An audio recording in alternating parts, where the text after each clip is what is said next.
Veteran flight attendant notices something strange about a little girl on the overnight flight, but when she whispers 2 words, everything changes.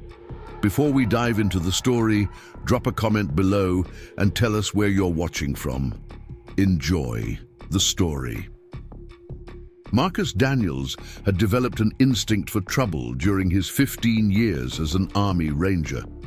3 tours in Afghanistan and 2 in Iraq had honed his ability to detect the smallest irregularities in any environment, a skill that had saved his life and the lives of his teammates more times than he could count. That heightened awareness hadn't faded in the 7 years since he'd returned to civilian life. If anything, it had only grown sharper. Today, that instinct was screaming at him. Marcus settled into his window seat on Flight 2187, a red-eye from Seattle to Boston. At 42, he still maintained the rigid posture and disciplined demeanor of his military days. His dark hair was cut short, his face cleanly shaven, and his eyes, those were what gave him away. They never stopped moving, never stopped assessing. He'd booked this last-minute flight to attend his mother's 70th birthday celebration, a surprise his sister had organized.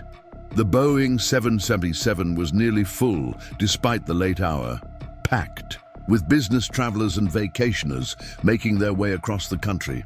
Marcus preferred night flights. Fewer people talked to him, and the darkness gave him a sense of security that the harsh fluorescent lighting of day flights never could.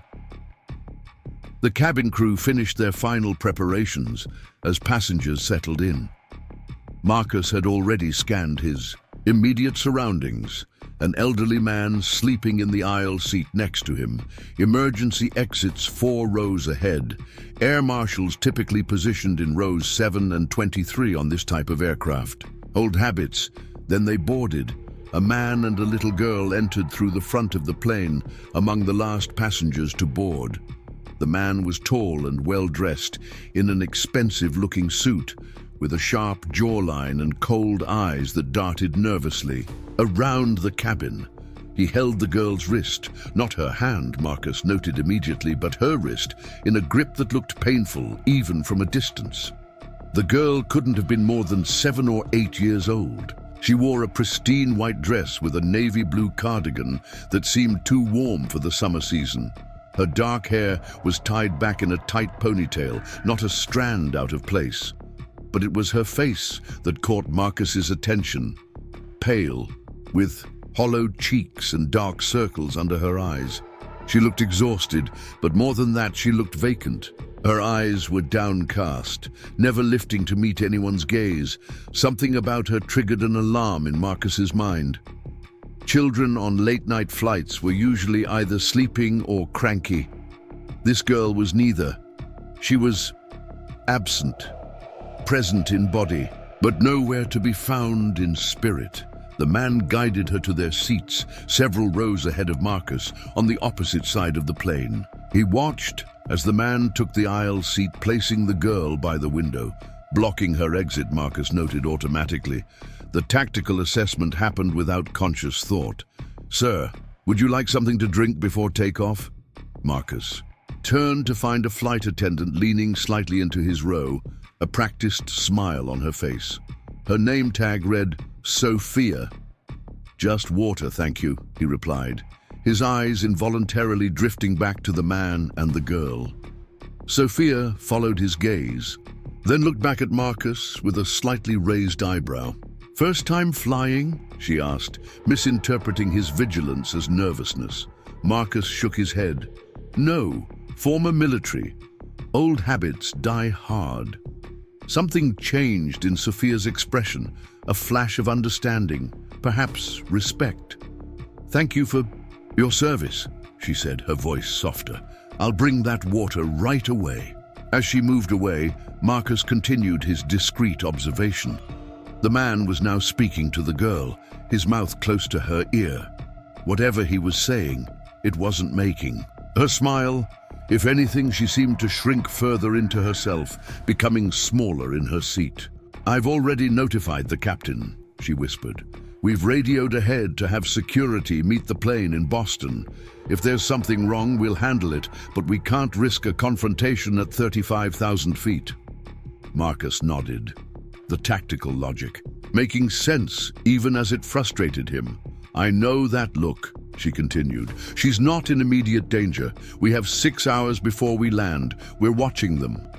Back in his seat, Marcus couldn't relax. He kept replaying the girl's expression. In his mind, the emptiness, the fear when the man returned. Something was deeply wrong, and waiting 6 hours felt like an eternity. The cabin settled back into darkness. The man remained in his seat, occasionally leaning over to whisper to the girl.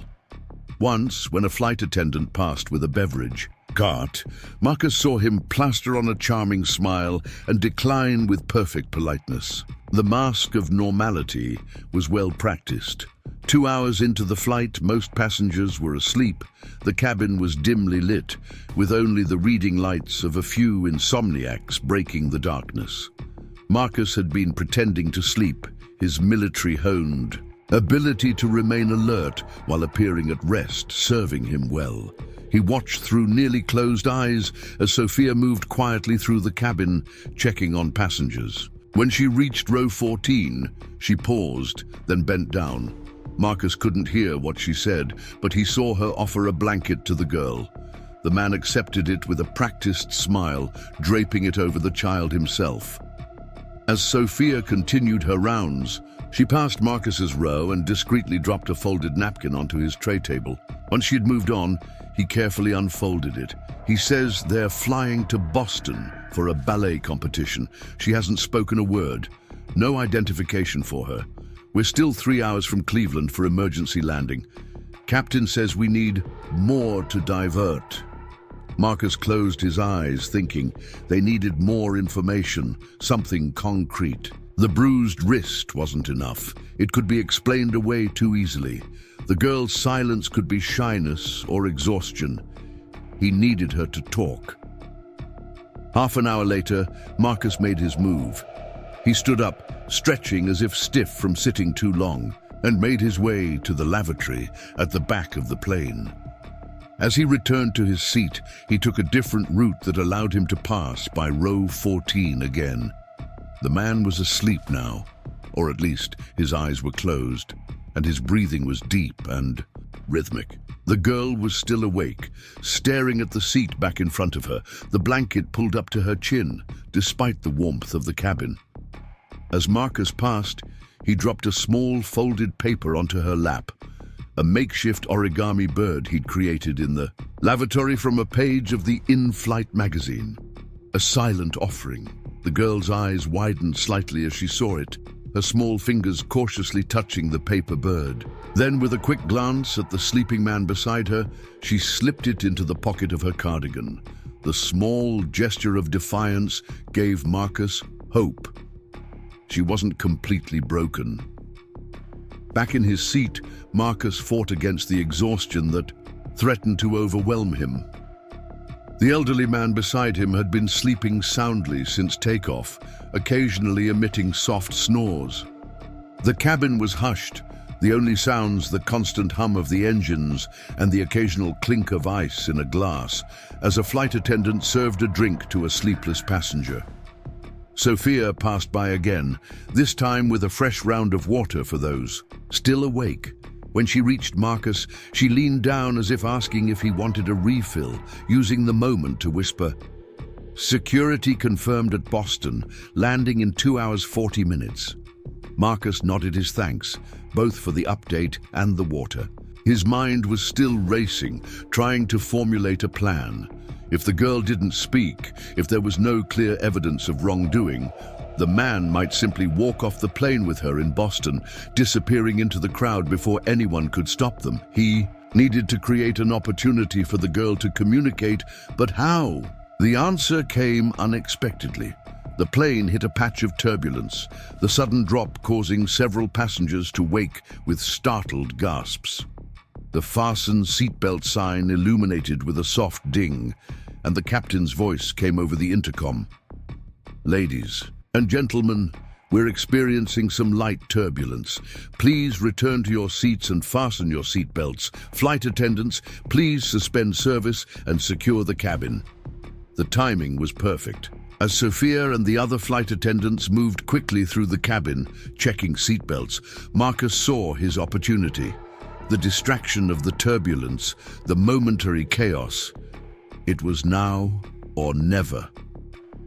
He unfastened his seatbelt and stood up, swaying slightly as the plane rocked. Sophia shot him a warning look as she passed, but he was already moving toward the front of the plane, steadying himself against the seats as he went. As he approached row 14, he could see that the turbulence had awakened the man, who was now sitting upright, his hand once again gripping the girl's wrist.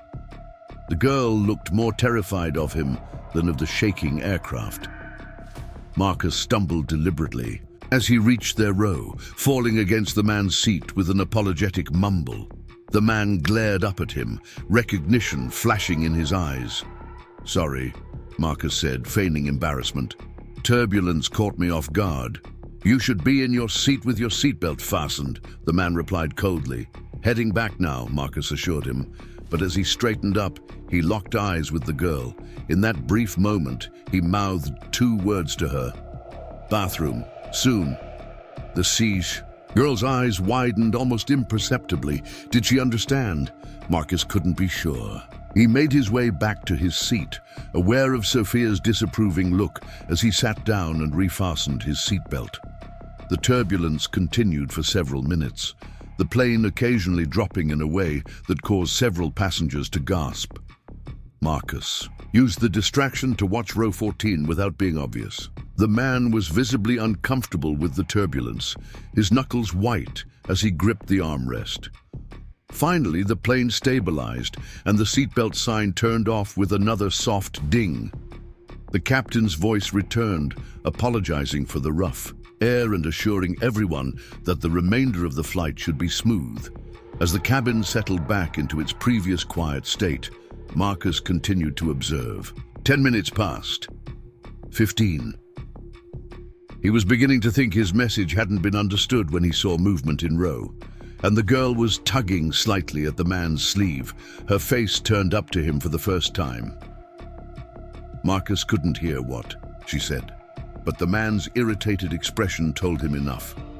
After a moment of apparent argument, the man sighed and stood up, allowing the girl to slip past him into the aisle. She walked toward the front of the plane, toward the lavatory, her steps small and careful. The man watched her go, then sat back down, rubbing his temples as if fighting a headache. Marcus waited until the girl had disappeared into the lavatory before making his move. He stood up again and walked casually toward the front of the plane. Sophia intercepted him halfway. "Sir, please return to your seat," she said, loud enough for others to hear. Marcus leaned in, keeping his voice low. "The girl is in the bathroom alone. This might be our only chance." Sophia hesitated, then gave a nearly imperceptible nod. "Wait. By the galley," she whispered. "I'll check on her." Marcus positioned himself near the galley, pretending to stretch his legs. From here, he could see row 14, where the man was now flipping through the in-flight magazine, occasionally glancing. Toward the lavatory. Sophia knocked softly on the lavatory door. "Everything okay in there, sweetheart?" she called, her voice gentle. No response. She knocked again. "Do you need any help?" Silence. Sophia looked at Marcus, concern evident in her expression. She tried the handle, but the door was locked. "Honey, can you open the door, please?" Her voice was still calm, but Marcus could hear the tension underneath. The man in row 14 was watching now, his posture stiffening.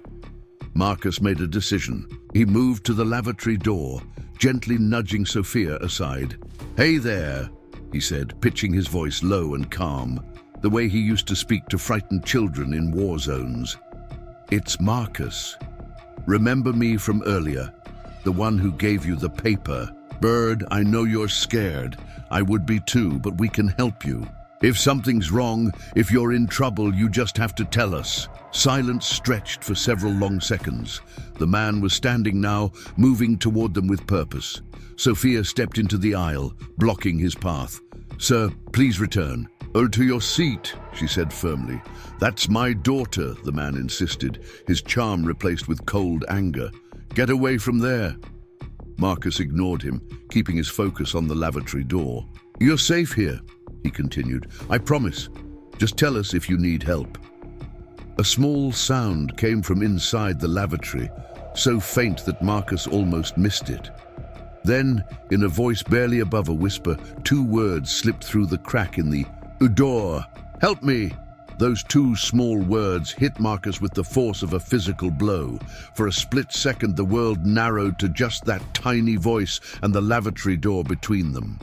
In his 15 years as a ranger, he'd heard those words in a dozen languages, from the mouths of civilians caught in crossfire, from wounded teammates, from children abandoned in the chaos of war. 2 words that demanded action.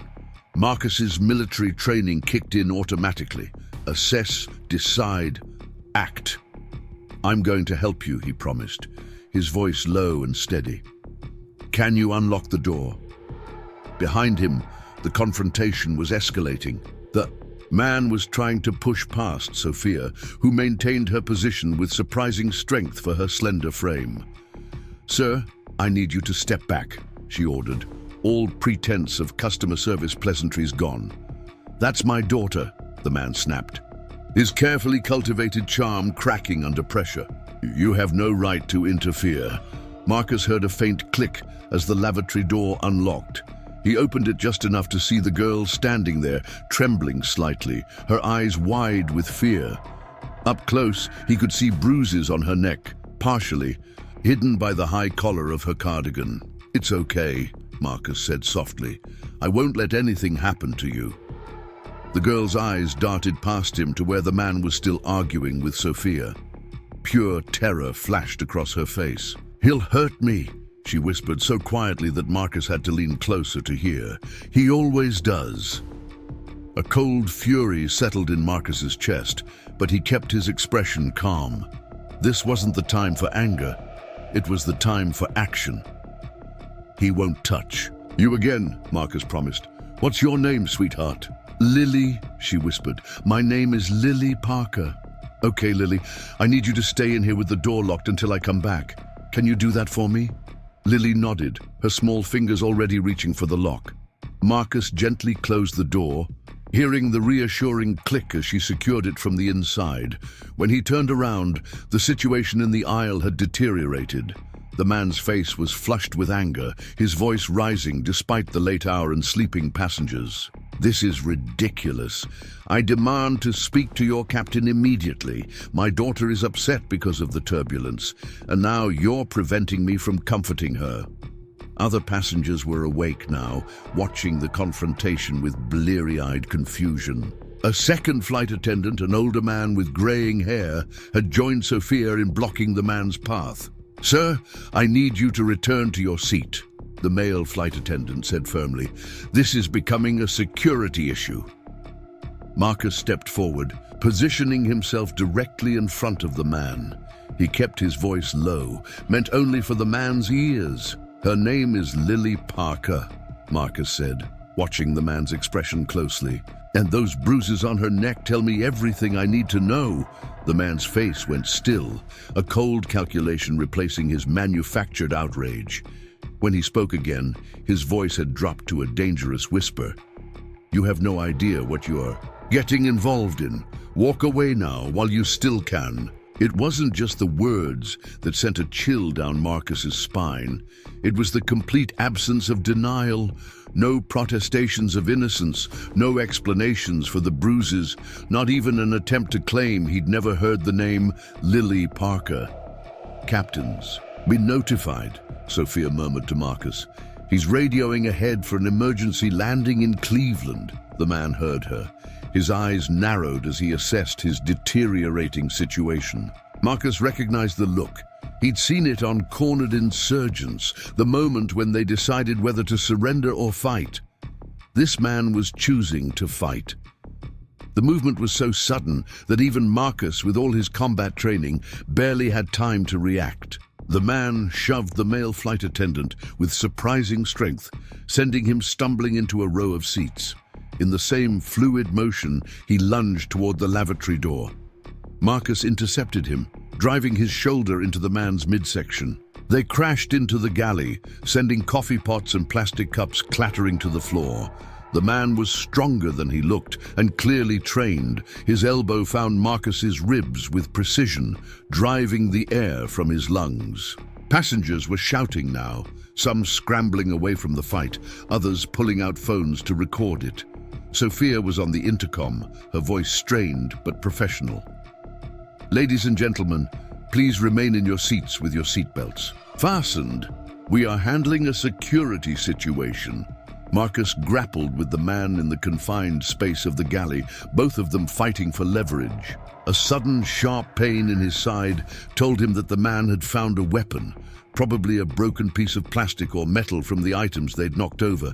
Military instinct took over. Marcus trapped the man's weapon arm and twisted, using the technique that had been drilled into him through thousands of hours of hand-to-hand combat training.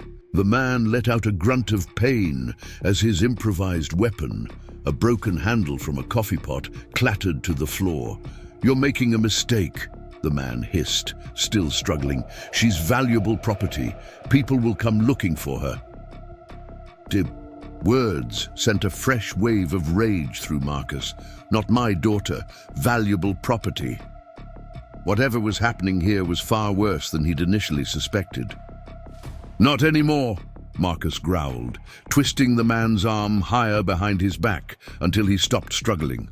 Two male passengers had come forward to help, and together they restrained the man, using zip ties from the aircraft's emergency kit to secure his wrists. The captain's voice came over the intercom, unusually grave. "Ladies and gentlemen, this is your captain speaking. Due to a security situation, we are diverting to Cleveland Hopkins International Airport. We will be landing in approximately 20 minutes. Please remain in your seats with your seatbelts fastened unless instructed otherwise by a member of our cabin crew." Sophia approached Marcus, her uniform rumpled, but her composure intact. "Is he secured?" she asked, eyeing the restrained man with professional detachment. Marcus nodded, still catching his breath. "Check on the girl. Lily. Her name is Lily Parker." Sophia moved to the lavatory door, knocking gently. "Lily, it's Sophia, the flight attendant. You're safe now. Can you open the door?" After a moment, the lock clicked, and the door opened just enough for Lily's pale face to appear. Her eyes immediately sought out Marcus, then darted to the restrained man. Her entire body tensed. "He can't hurt you," Marcus assured her. "We've got him secured." Slowly, Lily emerged from the lavatory. She was even smaller out in the open, her thin shoulders hunched as if expecting a blow. Sophia wrapped a blanket around her, murmuring gentle reassurances. "Can you tell us what happened, Lily?" Sophia asked, leading her to a seat far from where the man was restrained. Lily looked at Marcus, who gave her an encouraging nod. "He took me from my school," she whispered, her voice so soft they had to lean in to hear. 3 days ago, he said if I screamed or told anyone, he would hurt my mom." Her eyes welled with tears. "Is my mom okay?" Marcus's heart clenched. "We'll find out, I promise. You're very brave, Lily." "What's his name?" Sophia asked gently. Lily shook her head. "He didn't tell me his real name. He made me call him Uncle. David, but I heard him on the phone saying a different name." "What name was that?" Marcus prompted. "Jenkins," Lily said, wrapping the blanket tighter around herself. "And he kept talking about someone called the Collector." Marcus and Sophia exchanged alarmed glances. This wasn't looking like a simple kidnapping case, if any kidnapping could be called simple. The mention of the Collector and the man's earlier words about Lily being valuable property suggested something far more sinister. The plane began its descent into Cleveland, the change in altitude causing Lily's ears to pop. She winced, and Sophia showed her how to pinch her nose and blow gently to relieve the pressure. With all his combat training, barely had time to react. The man shoved the male flight attendant with surprising strength, sending him stumbling into a row of seats. In the same fluid motion, he lunged toward the lavatory door. Marcus intercepted him, driving his shoulder into the man's midsection. They crashed into the galley, sending coffee pots and plastic cups clattering to the floor. The man was stronger than he looked, and clearly trained. His elbow found Marcus's ribs with precision, driving the air from his lungs. "The police will meet us when we land," Sophia explained to both of them. "They'll want to talk to you, Lily, but Marcus and I will stay with you the whole time if you want." Lily nodded, her small hand finding Marcus's larger one. The trust in that simple gesture made his throat tighten. The next 20 minutes passed in a blur of controlled chaos. The plane landed smoothly, despite the emergency nature of their arrival, taxiing to a remote section of the airport where a collection of police vehicles, an ambulance, and what looked like FBI agents waited on the tarmac. Law enforcement boarded first, taking custody of the man who now sat in stony silence, all pretense of normalcy abandoned. He didn't look at Lily as they led him past, but Marcus positioned himself between them anyway, unwilling to let the man have even visual access to the child. A female police officer introduced herself as Detective Rivera approached Lily with a gentle smile. "Hi there, Lily. I'm Detective Rivera. I'm here to help you. Would it be okay if we talked a little bit about what happened?" Lily looked up at Marcus, who gave her an encouraging nod. "I'll stay with you if you want," he offered. "Please," Lily whispered, still clutching his hand. They were escorted to a private room in the airport terminal, a quiet space normally reserved for VIPs. Detective Rivera was joined by a woman who introduced herself as Dr. Amelia Chen, a child psychologist who worked with the police department. Marcus recognized the tactic. They were creating a safe, non-threatening environment for Lily to share her story. "Before we begin," Detective Rivera said, "we have some news about your mother, Lily." Lily's grip on Marcus's hand tightened painfully. "She's alive," the detective said quickly, seeing the fear in Lily's eyes. "She was injured during your abduction, but she's recovering in the hospital. She's been looking for you non-stop." The relief that washed over Lily's face was palpable. For the first time since Marcus had seen her on the plane, she looked like a child again, a frightened, traumatized child, but a child nonetheless. Over the next hour, with incredible bravery, Lily told her story. She was 8 years old, a third grader at Westfield Elementary in Portland. 3 days ago, she had been waiting for her mother to pick her up after school when a man, the one who called himself Uncle David, approached her, claiming her mother had been in an accident and had sent him to bring Lily to the hospital. "He knew my mom's name and everything," Lily explained, her voice small but steady. "And he had her phone. He showed me texts from her number, telling me to go with him. When they didn't go to the hospital as promised, Lily had tried to run. That was when the violence started. He said he would find my mom and hurt her worse if I didn't do exactly what he said," Lily continued. "He took pictures of me and sent them to someone called the Collector. They were talking about prices and special orders." Marcus felt sick as the implications became clear. This wasn't a random kidnapping. It was human trafficking and potentially part of a larger operation. Detective Rivera kept her expression neutral, but Marcus could see the anger in her eyes as she gently guided Lily through her account. "We've been staying in different hotels," Lily explained. "He made me wear different clothes and told me to call him Daddy if anyone asked. Today was the first time we went on a plane." "Did he tell you where you were going?" Dr. Chen asked. Lily shook her head. "Just that the Collector would be happy with me because I have the right look. He said I was a special order." Her voice broke slightly. "I want my mom. We're going to bring her to you very soon," Detective Rivera promised. "You're safe now, Lily. You did everything right." After getting the essential details, Dr. Chen suggested they take a break. Lily was taken to another room where a female officer sat with her while she ate some food that had been brought in. Marcus remained with the detective, filling her in on his observations from the flight. "You're sure he called her valuable property?" Detective Rivera asked, making notes. Marcus nodded grimly, and he didn't even try to deny anything when I mentioned her name, almost like he was proud of it. "We've been tracking a trafficking ring operating out of the Pacific Northwest for months," Detective Rivera explained, lowering her voice. "They specialize in providing children to wealthy collectors, people who believe they're above the law. This might be our first solid lead." The detective's phone buzzed. She glanced at it, her expression hardening. "They're searching his luggage now. Found 3 burner phones, 15,000 in cash, and a laptop with encryption that our tech team is working on." "Any ID?" Marcus asked. "Multiple fake passports and driver's licenses. We're running facial recognition now, but my guess is he's a middleman, not the mastermind." She studied Marcus thoughtfully. "You did good work today. Most people would have looked the other way, told themselves it wasn't their business." Marcus shook his head. "Not an option." Before Detective Rivera could respond, there was a commotion in the hallway outside. The door burst open and a woman rushed in, her face pale and drawn with exhaustion, a bandage visible at her temple. Detective Rivera immediately stood. "Mrs. Parker, you need to wait." But the woman wasn't listening.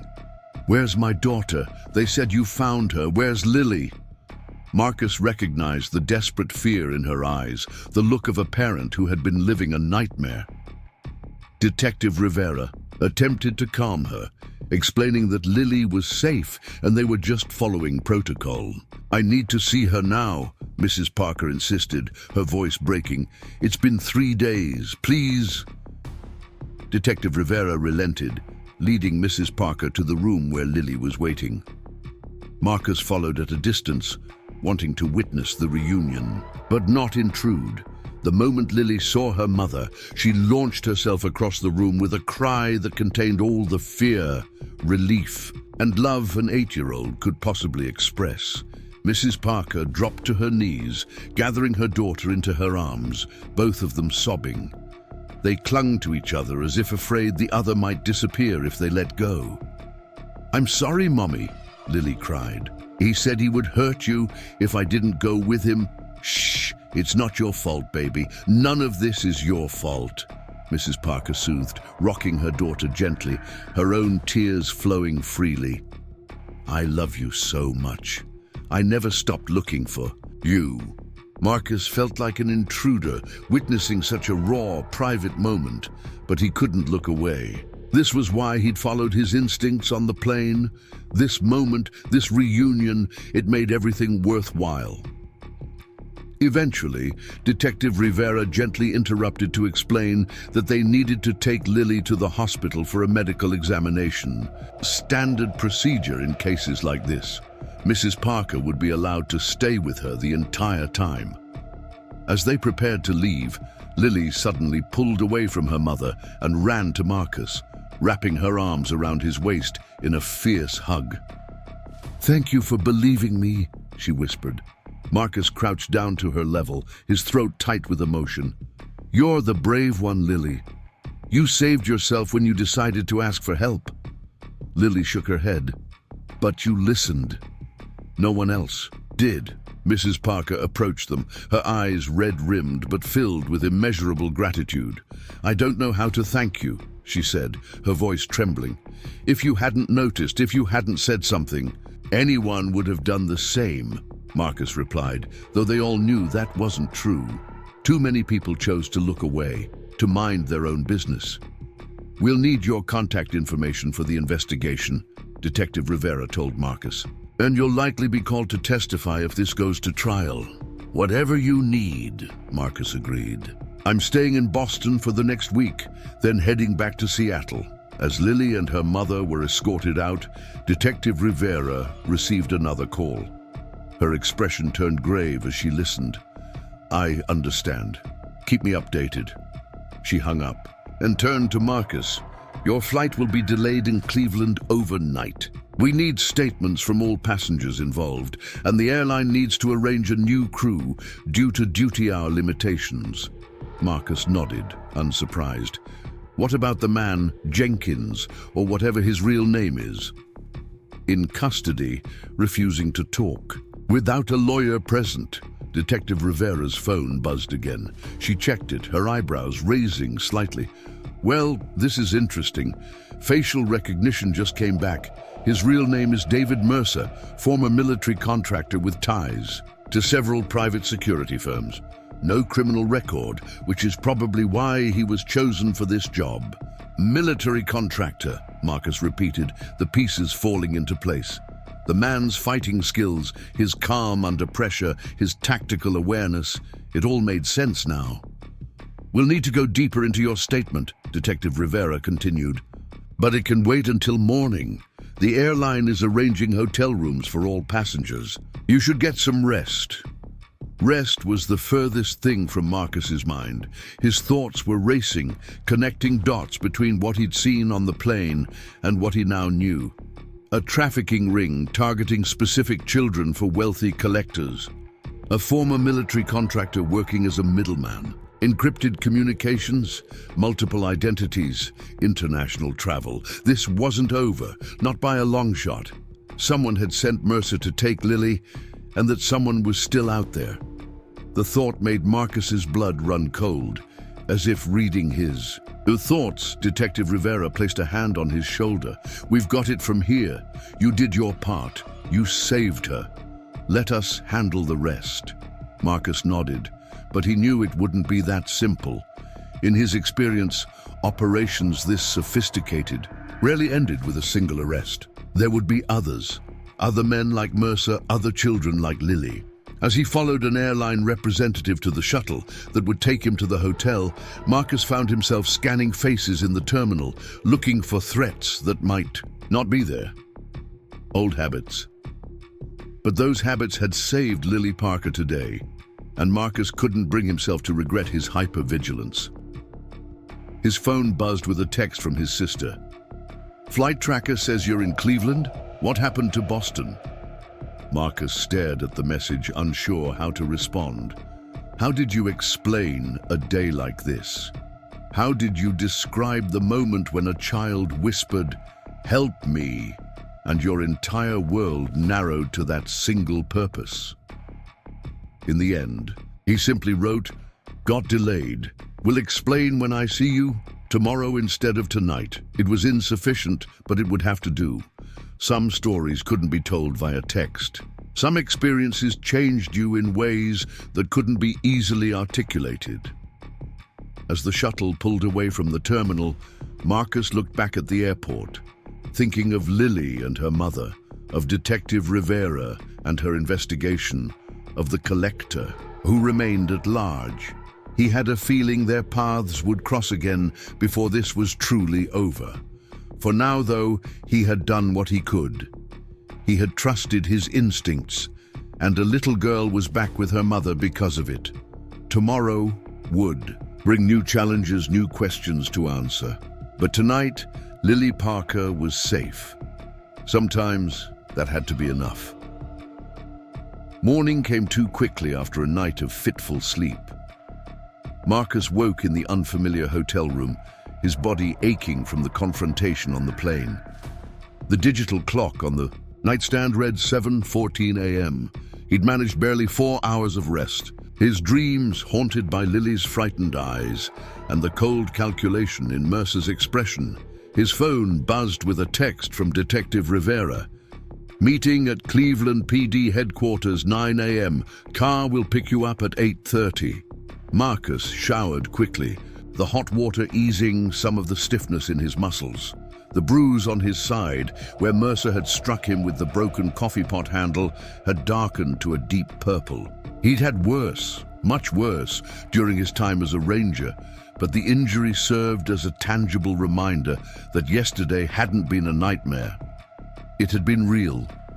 The hotel provided a complimentary breakfast, but Marcus found himself unable to eat more than a few bites of toast.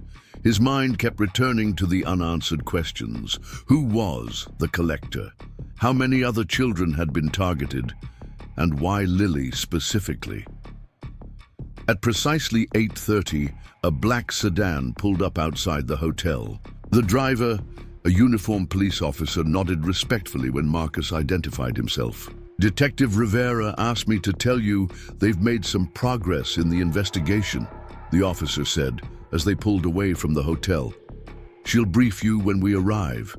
Cleveland Police Department headquarters was a modern building in the downtown area, its glass facade reflecting the morning sun. Marcus was escorted through security to a conference room on the 3rd floor, where Detective Rivera was waiting, along with a man in a dark suit who introduced himself as Special Agent Thomas Weber from the FBI's Human Trafficking Task Force. "Thank you for coming," Detective Rivera said, gesturing for Marcus to take a seat. "We've been working through the night on this case." "Any developments?" Marcus asked, accepting the coffee she offered. Agent Weber nodded, his expression grim. "We've identified Mercer's employer. David Mercer was working for a private security firm called Sentinel International, but we believe that's just a front for a much larger operation." "The trafficking ring," Marcus said. "Exactly," Weber confirmed. "We've been tracking this group for over a year. They call themselves The Collection, high-end human trafficking catering to wealthy clients with very specific requests." Rivera opened a laptop, turning the screen toward Marcus. "This is what we found on Mercer's encrypted computer." The screen showed what appeared to be a catalog, but instead of products, it displayed children. Each entry included a photograph, physical description, and a list of attributes that made Marcus's stomach turn. Compliant. Photogenic. No known medical issues. Exceptional academic performance. "They're being sold as collectibles," Marcus said, the words tasting bitter in his mouth. Weber nodded. "The wealthy clients who purchase these children call themselves collectors. They're not typical traffickers looking for forced labor or sexual exploitation, though we can't rule that out. They view these children as acquisitions, status symbols, to be displayed to other members of their exclusive circle. Like showing off a rare painting," Rivera added, disgust evident in her voice. "And Lily?" Marcus asked, dreading the answer. Rivera sighed. "She was what they call a special order. A client requested a very specific type of child, blonde hair, brown eyes, academically gifted, between 7 and 9 years old, with an interest in dance or gymnastics." "Lily takes ballet," Marcus. "A guest. 3 times a week," Rivera confirmed. "She's apparently quite talented. The school she attends posts performance photos on their website, which is likely how she was identified as a potential target." Marcus felt sick. So this client, this collector, essentially placed an order for a child who matched their preferred specifications, and Mercer was tasked with filling that order. "That's our understanding," Weber said. "The price for a special order can run into the millions. And these are wealthy people, politicians, business leaders," Marcus asked. Weber's expression turned carefully neutral. "We can't discuss specific suspects at this time, but yes, the clientele appears to be extremely high net worth individuals, which makes our job more difficult. They have resources, connections, and in some cases, diplomatic immunity." "What about Lily and her mother? Are they safe?" Marcus pressed. "They're in protective custody," Rivera assured him. "We've moved them to a secure location. Mrs. Parker has been cooperative, but understandably traumatized. She's a single mother, works as a librarian. Never imagined something like this could happen to her family." Marcus nodded, relieved that Lily was being protected, but still troubled by the scope of what they were facing. "So what happens now?" Weber exchanged a glance with Rivera before responding. "We believe Mercer was supposed to deliver Lily to a handoff point in Boston. We'd like to proceed with the delivery. You want to use Lily as bait? Marcus asked incredulously, anger flaring in his chest. Not Lily, Rivera said quickly. We would never put the child at risk, but we do want to set up a sting operation using an undercover agent posing as Mercer, delivering a package that the receiving party would believe contains their special order. The goal is to identify the next link in the chain, Weber explained. Mercer isn't talking, but we know he was just a middleman. If we can get to his contact in Boston, we might be able to work our way up to the organization's leadership. Marcus considered this. The strategy made tactical sense. It was similar to operations he'd been part of in the military, tracing supply lines back to their source. But the thought of children being treated as commodities to be bought and sold made his blood boil. How can I help? He asked finally. Weber seemed surprised by the offer. Mr. Daniels, you've already done more than most civilians would. We appreciate your assistance yesterday, but this is now a federal investigation. I was there, Marcus pointed out. I saw how Mercer operated. I fought with him. I might notice details that would escape someone who's only read the reports. Marcus glanced at the FBI agents, who nodded their approval. One of them spoke into his radio, presumably informing Weber of the change in plans. I'd be honored, Marcus replied. The simple domestic scene that followed, helping Lily set the table, listening to Mrs. Parker talk about her work at the library, eating a meal prepared by the safe house's caretaker, felt surreal after the intensity of the past 24 hours. Yet Marcus found himself relaxing for the first time since boarding that flight to Boston. After dinner, Lily asked if he would read her a bedtime story. Mrs. Parker showed him to the small collection of books that had been provided for Lily at the safe house. She hasn't been sleeping well, Mrs. Parker explained quietly while Lily was brushing her teeth. The nightmares wake her every few hours. The doctor prescribed something to help her rest, but she trailed off, worry etched in the lines around her eyes. But you're concerned about medicating her, Marcus finished. Mrs. Parker nodded. I want her to feel safe again, but I don't want to teach her that the solution to fear is a pill. A difficult balance, Marcus acknowledged. For what it's worth, I think you're doing an amazing job under impossible circumstances. Mrs. Parker's eyes filled with tears. Sometimes I think about what would have happened if you hadn't been on that plane. If you hadn't noticed, if you hadn't said something, but I was, Marcus said firmly, and Lily is safe now. When Lily returned, Marcus read from a book about a brave princess who outsmarted a dragon. Lily fell asleep halfway through, her small body finally relaxing into true rest. First time she's fallen asleep without fighting it, Mrs. Parker whispered as they tiptoed from the room. In the living room, one of the FBI agents approached. Detective Rivera is on the phone for you, Mr. Daniels. Marcus took the call, stepping onto the front porch for privacy. Rivera's voice was tense with suppressed excitement. We found something on Mercer's body, she said without preamble. A microchip embedded under the skin of his upper arm. It's some kind of identification tag, but unlike anything we've seen before. Military? Marcus guessed. That was our first thought, but no. The technology is more advanced. The lab is still analyzing it, but preliminary results suggest it contains encrypted data, possibly information about the collection, their clients, operational details. Can you decode it? Working on it. But that's not why I'm calling. The medical examiner found evidence that Mercer was injected with something shortly before death. It wasn't suicide, Marcus. It was an execution made to look like suicide.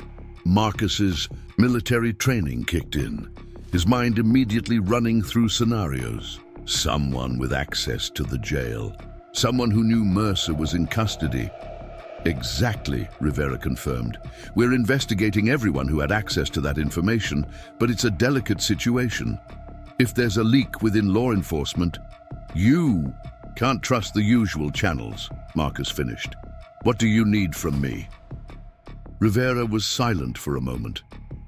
We need someone who's not connected to the system, someone who can move independently if necessary. Weber doesn't like it, but he agrees you're uniquely qualified. For what exactly? We want you to continue as a consultant on this case. Your military background, your ability to spot threats, the fact that you're not part of the law enforcement structure, all advantages if we're dealing with corruption within the system. Marcus thought of Lily, sleeping peacefully for the first time since her ordeal began, and of the other children who might be targeted by the collection. I'm in, he said simply. Good, Rivera replied, because we just received intelligence that suggests the collector who ordered Lily's abduction isn't giving up. There was unusual activity on Mercer's encrypted communication channels after his death, messages that he obviously couldn't have sent. Marcus felt a chill. Someone posing as Mercer to communicate with the client? That's our theory. The messages suggest they're preparing a new acquisition attempt.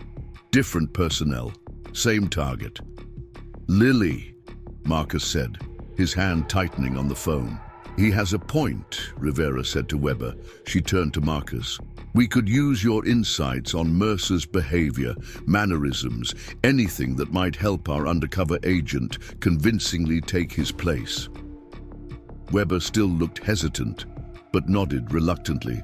We can bring you in as a consultant, but in an advisory capacity only. You would not be involved in any field operations. Understood, Marcus agreed. Though part of him, the ranger who had spent years in active combat zones, chafed at being sidelined. For the next 2 hours, Marcus worked with Rivera, Weber, and a team of analysts, going through every detail he could remember from his interactions with Mercer on the plane. He described the man's posture, his mannerisms, the way he gripped Lily's wrist, the cold precision in his movements during their fight. He wasn't just ex-military, Marcus concluded. He was special operations, or at least special operations adjacent. The way he fought, the way he assessed the situation on the plane, that's not something you learn in basic training. Weber made a note. That tracks with what we know about Sentinel International. They recruit heavily from special forces backgrounds. What about the handoff in Boston? Marcus asked. Do you know where it was supposed to happen? Rivera pulled up a map. On the screen, according to Mercer's phone and laptop, he had a reservation at the Lux Harbor Hotel in downtown Boston. We believe the handoff was scheduled for tonight in the hotel's private dining room, which had been booked for a business dinner. The hotel is owned by Chamberlain Industries, Weber added, and Thomas Chamberlain, the CEO, has been on our radar for possible connections to the collection, though we've never been able to prove anything.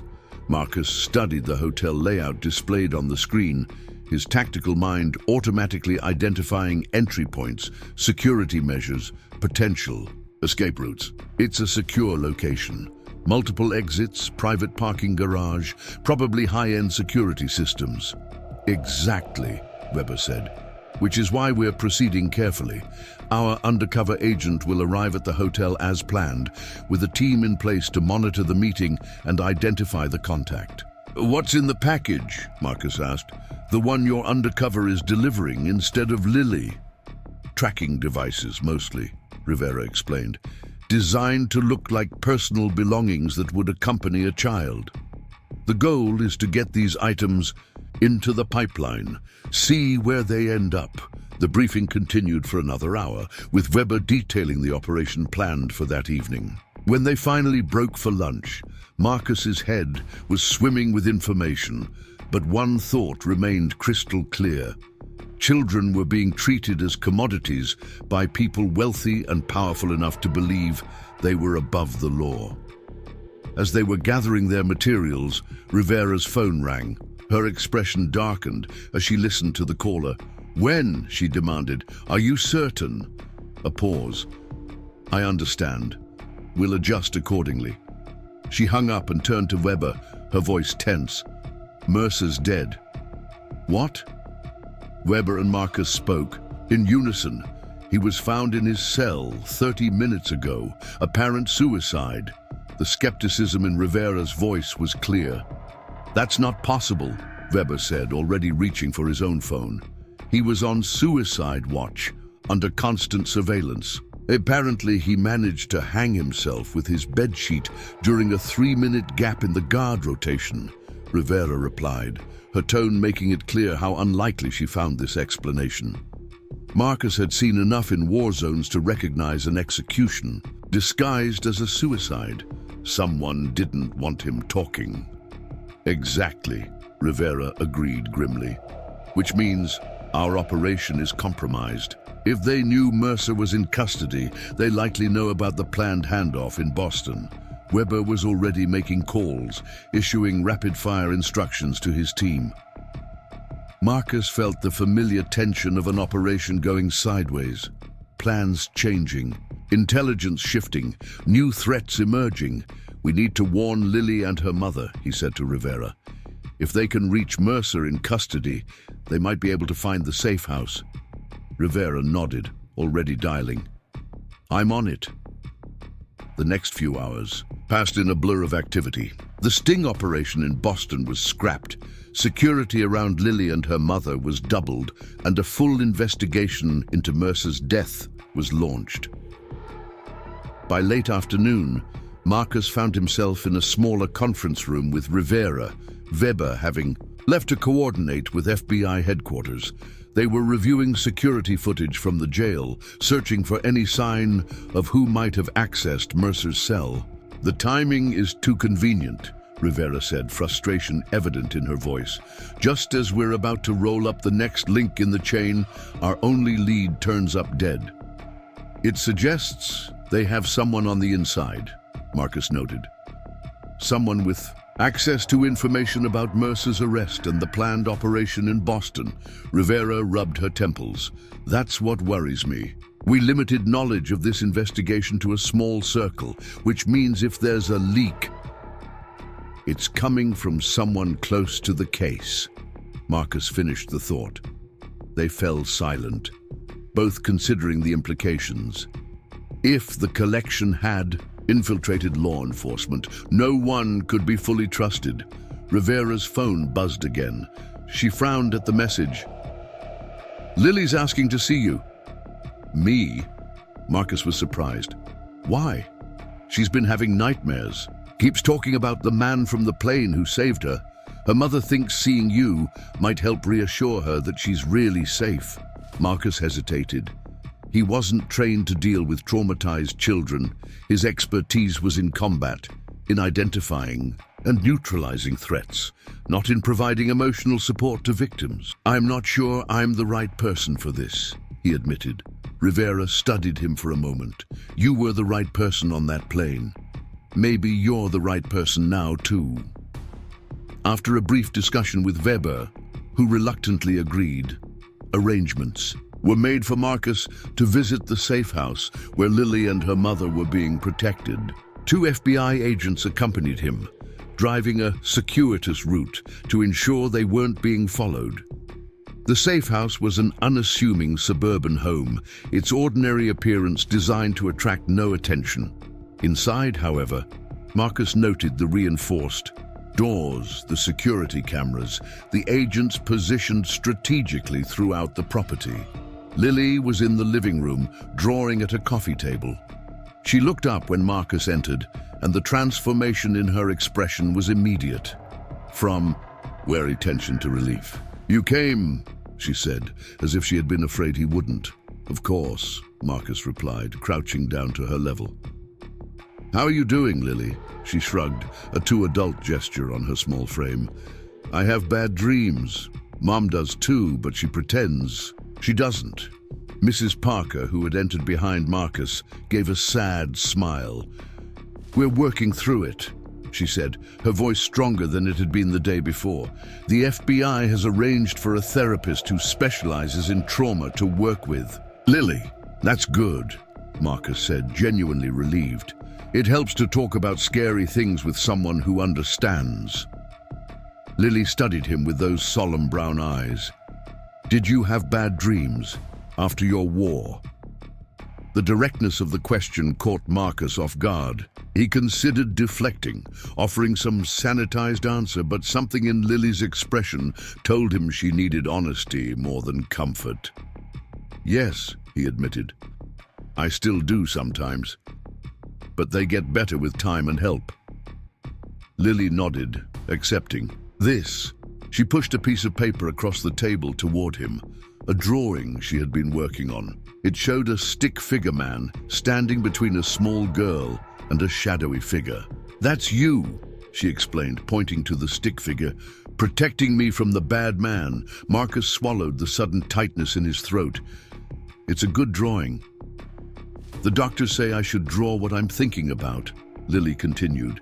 It helps get the scary thoughts out of my head. That's smart advice, Marcus agreed. He glanced over at Mrs. Parker, who was watching their interaction with grateful eyes. Lily wanted to thank you properly, Mrs. Parker explained. Yesterday was so chaotic, and then they separated us for the medical examinations and interviews. No thanks necessary, Marcus assured her. Anyone would have done the same. No, Lily said firmly, with the absolute certainty only children can muster. They wouldn't. The other people on the plane saw us. They didn't help. The simple truth of her statement hung in the air. Marcus had no reply because she was right. Dozens of passengers had seen a man dragging a clearly frightened child onto a plane, and only one had acted on the wrongness of what they were seeing. Could you stay for dinner? Mrs. Parker asked, breaking the silence. It would mean a lot to Lily, to both of us. Marcus glanced at the FBI agents, who nodded their approval. One of them spoke into his radio, presumably informing Weber of the change in plans. I'd be honored, Marcus replied. The simple domestic scene that followed, helping Lily set the table, listening to Mrs. Parker talk about her work at the library, eating a meal prepared by the safe house's caretaker, felt surreal after the intensity of the past 24 hours. Yet Marcus found himself relaxing for the first time since boarding that flight to Boston. After dinner, Lily asked if he would read her a bedtime story. Mrs. Parker showed him to the small collection of books that had been provided for Lily at the safe house.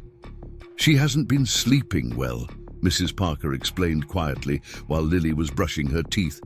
The nightmares wake her every few hours. The doctor prescribed something to help her rest, but she trailed off, worry etched in the lines around her eyes. But you're concerned about medicating her, Marcus finished. Mrs. Parker nodded. I want her to feel safe again, but I don't want to teach her that the solution to fear is a pill. A difficult balance, Marcus acknowledged. For what it's worth, I think you're doing an amazing job under impossible circumstances. Mrs. Parker's eyes filled with tears. Sometimes I think about what would have happened if you hadn't been on that plane. If you hadn't noticed, if you hadn't said something, but I was, Marcus said firmly, and Lily is safe now. When Lily returned, Marcus read from a book about a brave princess who outsmarted a dragon. Lily fell asleep halfway through, her small body finally relaxing into true rest. First time she's fallen asleep without fighting it, Mrs. Parker whispered as they tiptoed from the room. In the living room, one of the FBI agents approached. Detective Rivera is on the phone for you, Mr. Daniels. Marcus took the call, stepping onto the front porch for privacy. Rivera's voice was tense with suppressed excitement. We found something on Mercer's body, she said without preamble. A microchip embedded under the skin of his upper arm. It's some kind of identification tag, but unlike anything we've seen before. Military? Marcus guessed. That was our first thought, but no. The technology is more advanced. The lab is still analyzing it, but preliminary results suggest it contains encrypted data, possibly information about the collection, their clients, operational details. Can you decode it? Working on it. But that's not why I'm calling. The medical examiner found evidence that Mercer was injected with something shortly before death. It wasn't suicide, Marcus. It was an execution made to look like suicide. Marcus's military training kicked in, his mind immediately running through scenarios. Someone with access to the jail. Someone who knew Mercer was in custody. Exactly, Rivera confirmed. We're investigating everyone who had access to that information, but it's a delicate situation. If there's a leak within law enforcement, you can't trust the usual channels, Marcus finished. What do you need from me? Rivera was silent for a moment. We need someone who's not connected to the system, someone who can move independently if necessary. Weber doesn't like it, but he agrees you're uniquely qualified. For what exactly? We want you to continue as a consultant on this case. Your military background, your ability to spot threats, the fact that you're not part of the law enforcement structure, all advantages if we're dealing with corruption within the system. Marcus thought of Lily, sleeping peacefully for the first time since her ordeal began, and of the other children who might be targeted by the collection. I'm in, he said simply. Good, Rivera replied, because we just received intelligence that suggests the collector who ordered Lily's abduction isn't giving up. There was unusual activity on Mercer's encrypted communication channels after his death, messages that he obviously couldn't have sent. Marcus felt a chill. Someone posing as Mercer to communicate with the client? That's our theory. The messages suggest they're preparing a new acquisition attempt. Different personnel, same target. Lily, Marcus said, his hand tightening on the phone. Marcus looked back at the safe house, thinking of the little girl who had finally found peace enough to sleep without nightmares. He thought of her drawing, the stick figure standing between her and danger. What's the plan? He asked, his voice hardening with resolve. We're still working on the details, Rivera admitted. But we need to set a trap, one that will draw out not just the new operative, but ideally the collector himself. Using Lily as bait is not an option, Marcus stated flatly. Agreed, but we might be able to create a convincing scenario that makes them believe they have another opportunity to acquire her. And where do I fit in? You've already seen these people in action. You recognized what Mercer was when no one else did. We need those instincts, that ability to spot what doesn't fit. Marcus nodded, though Rivera couldn't see him. When do we start? Tomorrow morning, 0800. Weber wants to brief you personally on the operation. I'll be there, Marcus promised. As he hung up, Marcus looked out at the quiet suburban street, seemingly peaceful in the gathering dusk. Somewhere out there, someone was planning to take Lily again, to steal her away for some wealthy collector who viewed her as nothing more than an acquisition. Not while he was breathing. Marcus had protected his country through 3 tours in Afghanistan and 2 in Iraq. Now, he would protect one little girl with the same determination, the same unwavering resolve. This was a different kind of war, but the stakes felt even higher. And Marcus Daniels had never lost a war he was determined to win. Marcus Daniels had never pictured himself as undercover bait. His military career had placed him in countless dangerous situations, behind enemy lines, in active combat zones, face-to-face with insurgents, but always as a soldier clearly identified as American. Military?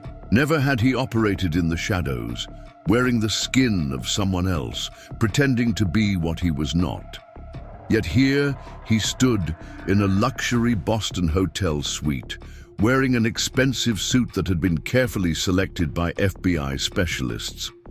His normally short hair had been styled with product to appear longer, less military. The watch on his wrist, a high-end Breitling that cost more than his monthly military pension, was not his. Neither was the sleek leather briefcase beside him, containing a laptop with tracking devices and surveillance equipment disguised as business documents. The microphone is responsive, Agent Weber said, adjusting something in Marcus's ear. Once you're in the restaurant, we'll hear everything. And see everything, Rivera added, gesturing to the nearly invisible camera built into Marcus's tie clip. The surveillance team is already in position throughout the hotel. 2 agents are seated in the restaurant as hotel guests. 3 more are posing as staff. Marcus nodded, studying his reflection in the mirror. The transformation was remarkable. He looked like a successful executive, perhaps in finance or corporate security. The type of man who might work for a company like Sentinel International. Remember, you're not playing Mercer, Weber reminded him. According to our intelligence, the collector never met Mercer in person. You're playing James Peterson, another operative from Sentinel, sent to explain Mercer's absence and to reassure the client that their acquisition is still proceeding. The goal is to identify the collector and get him to incriminate himself, Rivera said. Get him talking about his intentions for Lily, about previous acquisitions, anything that gives us evidence we can use in court. And the real Lily? Marcus asked. Secure at the secondary safe house with her mother and a protective detail, Weber assured him. They were moved an hour ago with full protocol. No one knows their location except me and the 3 agents with them. The plan was simple. In theory, Marcus would meet with the collector, posing as Mercer's colleague. He would explain that there had been complications with the original acquisition, without revealing Mercer's death, but assure him that Sentinel International was still prepared to fulfill the contract. The goal was to gather evidence about the collections operations and, ideally, to arrange a new meeting where the collector could be apprehended. Simple in theory, infinitely more complex in execution. It's time, Weber said, checking his watch. The reservation is for 8 o'clock. Marcus gave a final adjustment to his tie, settling into the calm focus that had served him through countless combat operations. This wasn't so different, really. Identify the target, complete the mission, protect the innocent. The battlefield had changed, but the essential work remained the same. The restaurant occupied the entire top floor of the hotel, offering panoramic views of Boston Harbor through floor to ceiling. Windows. It was the kind of establishment where the menu didn't list prices, where sommeliers hovered attentively, where the clientele spoke in hushed tones about stock portfolios and vacation homes. Marcus was escorted to a private dining room, separated from the main restaurant by frosted glass doors. The maitre d' opened the door with a discreet nod, then vanished, closing it behind Marcus. A man sat alone at the table, his back to the spectacular harbor view, as if the sight of Boston illuminated. Against the night sky was beneath his notice. He was older than Marcus had expected, perhaps in his mid-60s, with silver hair impeccably styled and a tan that suggested recent time spent somewhere tropical. His suit was clearly bespoke, his posture perfect, his hands manicured. He looked up as Marcus entered, his pale blue eyes sharp and assessing. "Mr. Peterson," he said, his voice carrying the polished tones of old money and expensive education. "I was expecting Mr. Mercer." Marcus moved forward with the confidence of someone accustomed to power, extending his hand. "Mr. Smith, David sends his apologies. There were complications that required his continued presence on the West Coast." The man, using the transparent pseudonym Smith, shook Marcus's hand firmly, his expression revealing nothing. "Please, sit. I've taken the liberty of ordering wine." Marcus took the seat across from him, noting the strategic positioning. Smith had placed himself with his back to the wall, facing the door, a security-conscious choice that suggested military or law enforcement background. "I trust these complications aren't insurmountable," Smith said, pouring red wine into Marcus's glass. "My client has been most eager to complete this acquisition. Nothing we haven't handled before," Marcus replied smoothly. "A minor security issue during transit. The package is secure but required rerouting." Smith's expression tightened almost imperceptibly. "I don't appreciate euphemisms, Mr. Peterson. We're both professionals here. I'm not paying millions for a package, but for a very specific child whom your organization promised to deliver." Into Marcus's ear, Weber's voice murmured, "That's good.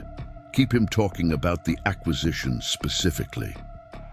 "Of course," Marcus acknowledged, taking a sip of wine. "The girl is safe and unharmed. We had to adjust our timeline due to unexpected attention from local authorities in Seattle, but these are manageable issues." "My client doesn't appreciate delays," Smith said, his tone hardening slightly, "especially given the premium paid for this particular acquisition. The specifications were extremely precise: 8 years old, blonde, brown eyes, ballet training, high academic performance. Do you know how difficult it was to identify a suitable candidate matching all those criteria?" "I understand your client's impatience," Marcus replied, forcing himself to maintain his cover despite the revulsion churning in his stomach.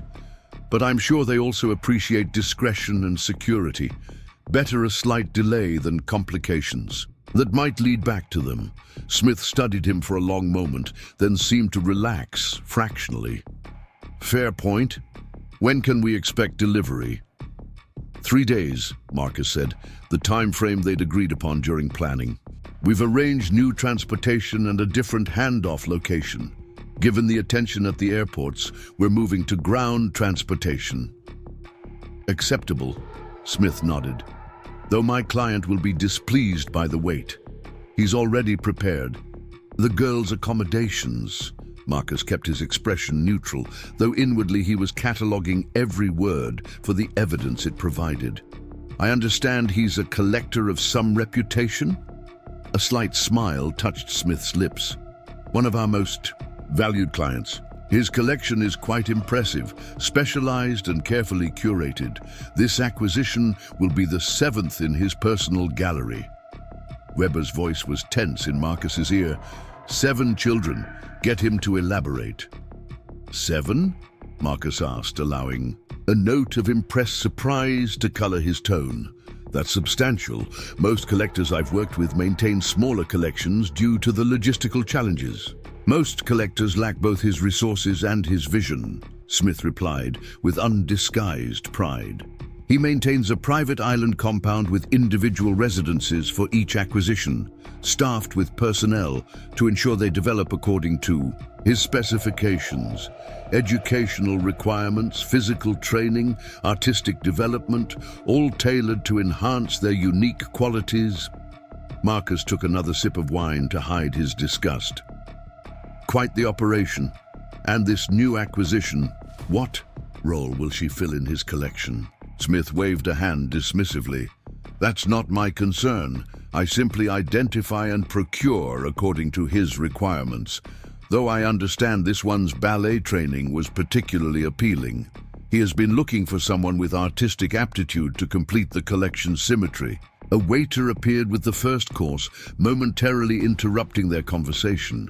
Marcus noted that Smith waited for him to taste the food first, another security-minded behavior.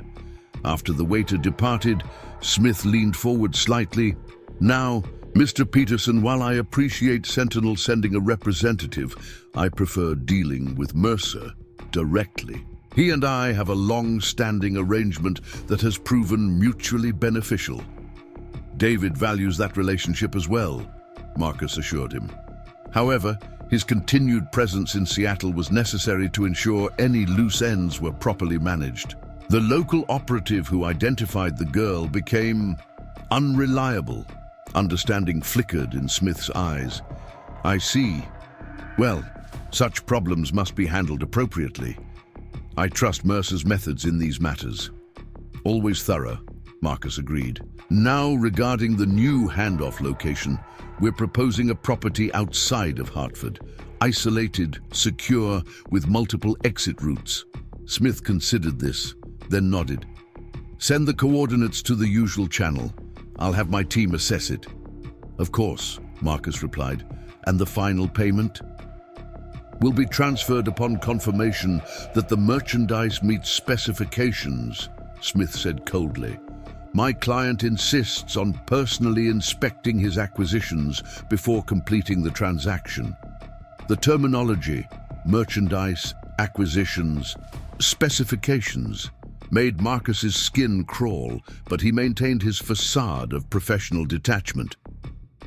Understandable for such a premium investment. Smith smiled thinly. Indeed. Now shall we discuss the logistics for transit?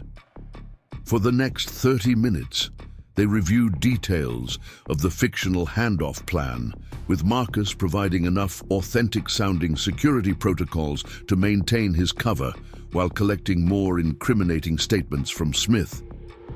The man spoke freely about previous acquisitions, about the special containment methods used during transport, about the behavioral control techniques applied to ensure the children remained compliant.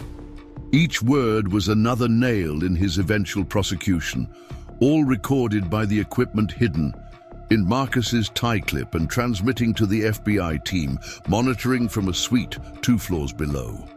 As the main course was cleared away, Smith's phone vibrated. He checked it discreetly, then frowned. "Problem?" Marcus inquired casually. Smith's eyes narrowed slightly as he studied the message. "Perhaps. My security team conducts routine monitoring of law enforcement communications. There seems to have been unusual FBI activity in Cleveland earlier today." Marcus felt a prickle of alarm, but kept his expression neutral. "Cleveland?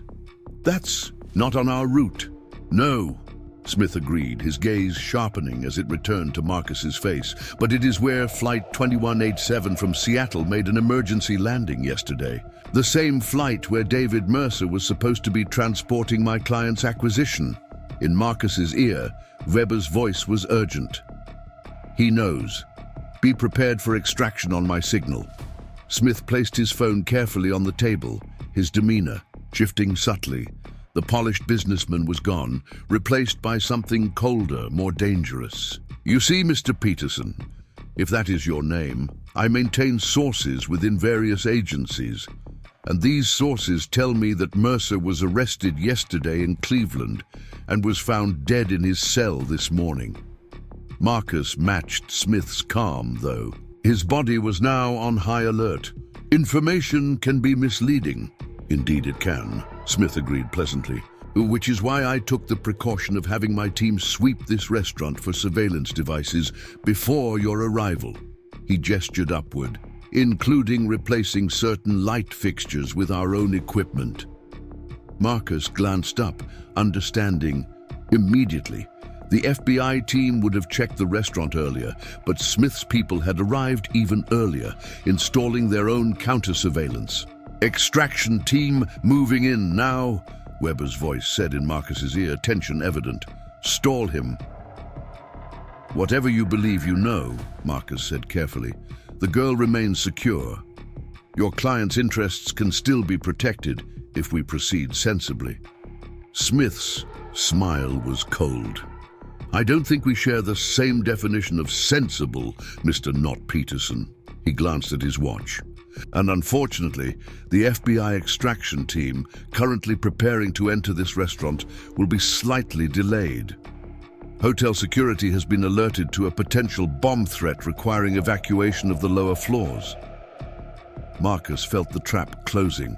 Smith, or whatever his real name was, had prepared countermeasures, anticipating a potential sting operation. Weber's next words confirmed it. "Fire alarms activated on floors 1-5. Security lockdown initiated. Extraction delayed." "Marcus, get out now if possible." Smith seemed to read the realization in Marcus's eyes. "You underestimated us. A common mistake when dealing with the collection. We operate at levels your FBI friends can barely comprehend, with resources and connections that extend into the highest echelons of power. Yet you still traffic children," Marcus said, dropping all pretense now that the operation was compromised. "All your resources, all your connections, and you use them to steal children from their families." Something flickered in Smith's eyes, not remorse, but perhaps surprise at Marcus's directness. It's simply business. High-value commodities for clients with specific tastes. It's children, Marcus said flatly. Children like Lily Parker. The mention of Lily's name caused a slight reaction, a momentary tightening around Smith's eyes. Ah, so you're the hero from the plane, the one who interfered with Mercer's operation. He studied Marcus with new interest. Military background, I'd guess. Special forces, perhaps? Army Rangers, Marcus confirmed, seeing no reason to lie now. Smith nodded appreciatively. Impressive credentials. You know, the collection is always seeking individuals with your particular skill set. The compensation is substantial, and the work is far less dangerous than what you did for your country, for considerably less reward. You're offering me a job? Marcus asked incredulously. Consider it a recognition of talent, Smith replied. Why waste your abilities protecting a system that discards veterans like yourself once their usefulness ends? With us, your skills would be appropriately valued. By helping you kidnap more children?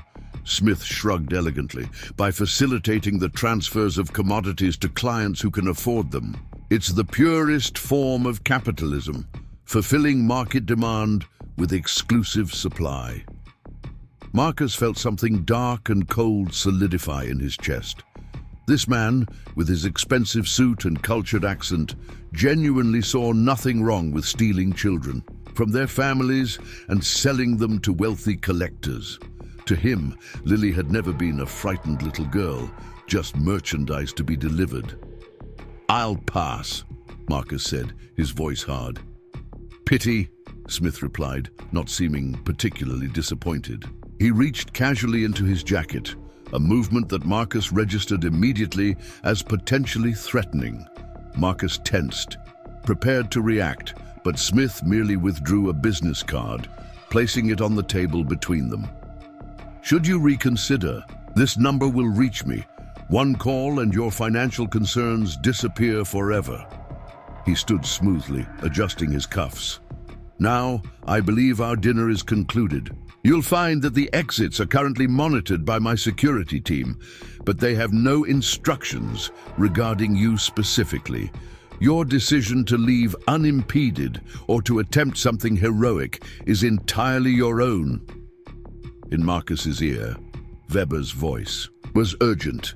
Marcus, we can't reach you for at least 5 minutes. Hotel security systems have been compromised, all elevators disabled, stairwells blocked. Smith smiled thinly. Your FBI friends are quite distressed. Hotel security systems are remarkably vulnerable with the right access. Another minute or two, and your backup will regain control, but by then... He spread his hands in a gesture of finality. Marcus remained seated, evaluating his options. Smith clearly had the upper hand in this environment. The restaurant staff, the security system, even the timing had all been manipulated to his advantage. But Marcus hadn't survived 3 combat tours by accepting disadvantageous terms. You've planned this well, Marcus acknowledged. But there's one thing you've overlooked. Smith raised an eyebrow. Oh? The operation wasn't to capture you, Marcus said quietly. It was to identify you, to get you on record discussing your business, admitting to trafficking children. And we've accomplished that. For the first time, a flicker of genuine concern crossed Smith's face. Any recordings have been jammed by our equipment. Marcus smiled. Maybe, but technology fails. People remember, and I've seen your face now. I know what you are, what you do, and I'm very, very good at hunting targets. Smith's expression hardened. Threatening me is unwise. It's not a threat, Marcus replied evenly. It's a promise. You came after a child I promised to protect. That creates a debt, and I always pay my debts. They stared at each other for a long moment, 2 predators taking each other's measure. Then Smith inclined his head slightly, a warrior's acknowledgement. Well played, Ranger. Perhaps we'll meet. Again, under different circumstances. Count on it, Marcus replied. Smith turned and walked calmly to a service door at the back of the private dining room, disappearing through it just as Weber's voice returned in Marcus's ear. "Systems back online. Extraction team 30 seconds out. Marcus, report status." Marcus stood slowly, the business card still lying on the table between them. He picked it up, not to call, but because it was evidence, a connection to Smith and the collection. "Target has evacuated," he reported. "But we got what we needed." Dawn broke over Cleveland with a steely gray light that matched Marcus's mood.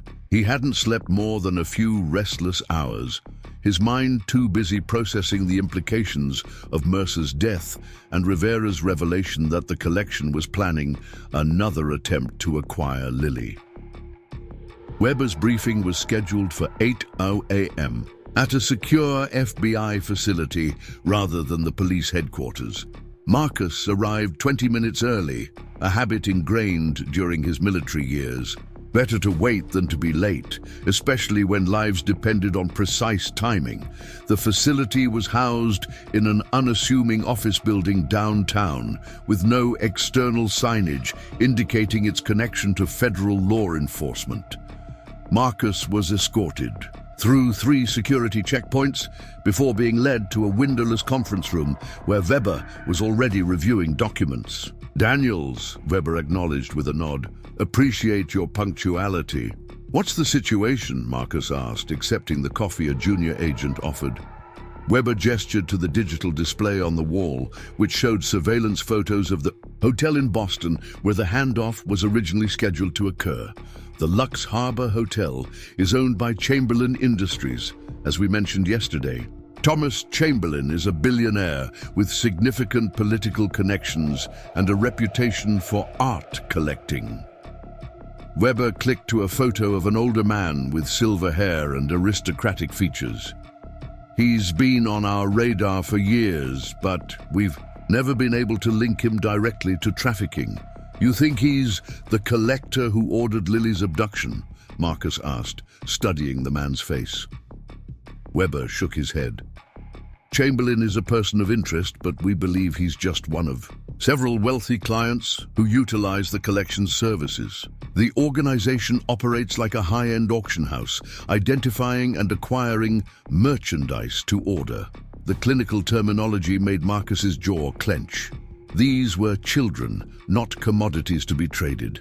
"Our intelligence suggests the person who ordered Lily's abduction is someone who moves in the same circles as Chamberlain, possibly a business associate or social connection," Weber continued.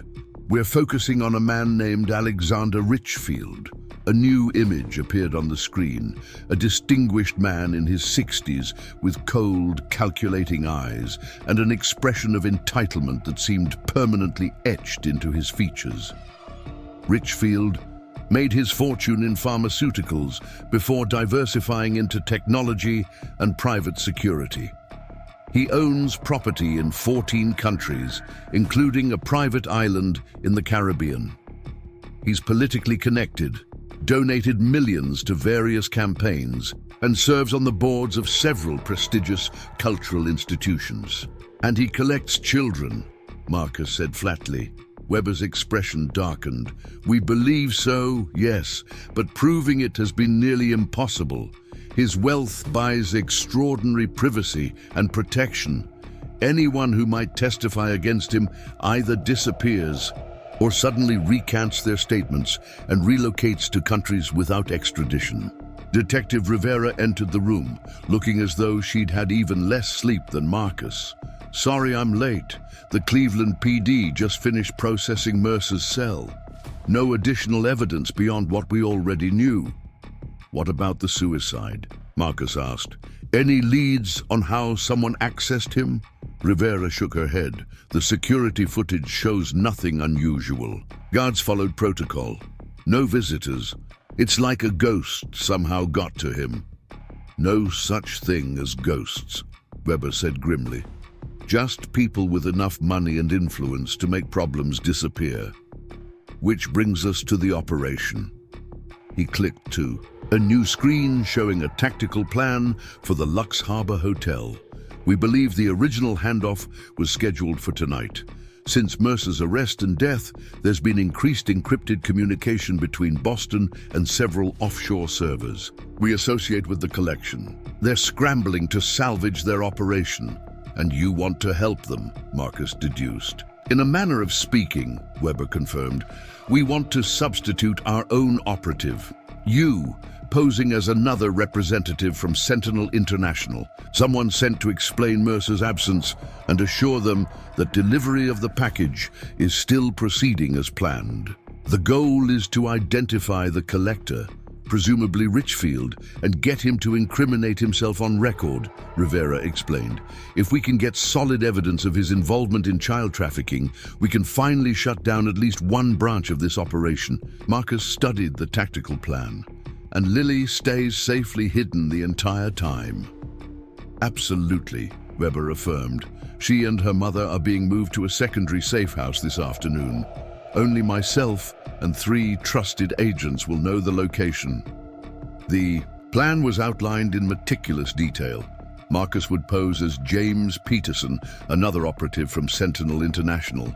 He would meet with the contact from the collection, hopefully Richfield himself, and explain that while there had been complications, the acquisition was still proceeding. Throughout the meeting, he would gather evidence and ideally arrange a new handoff that would allow them to capture everyone involved. We'll have surveillance throughout the hotel, Weber explained. 2 agents in the restaurant posing as diners, 3 more as staff. Full audio and video monitoring of the meeting. Location, extraction team on standby if anything goes sideways. Marcus absorbed the details, identifying potential vulnerabilities and contingencies with the practiced eye of someone who had planned countless high-risk operations. Their security will be extensive, he noted. They've already lost 1 operative. They'll be on high alert for any sign of law enforcement, which is precisely why we need someone like you, Weber replied.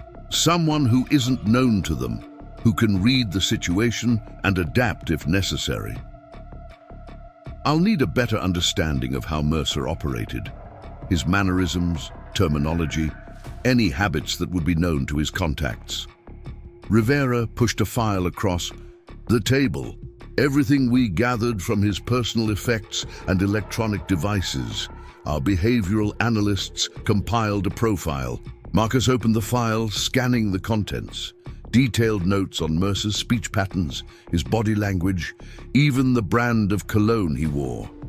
It was the kind of thorough intelligence work he would have expected for a deep-cover military operation. In hostile territory. Timeline, he asked, closing the file. The meeting is scheduled for 8:30 p.m. tonight at the hotel's executive restaurant, Weber said. We'll fly to Boston immediately after this briefing. The prep team is already there, setting up surveillance and preparing your cover identity. Marcus nodded, his mind already shifting into mission mode, the same focused state that had carried him through ambushes and firefights. This wasn't so different, really. The battlefield had changed, but the stakes remained just as high. One last thing, Rivera said, her voice taking on a more personal tone. Lily asked about you this morning. She wanted to know if you were coming back.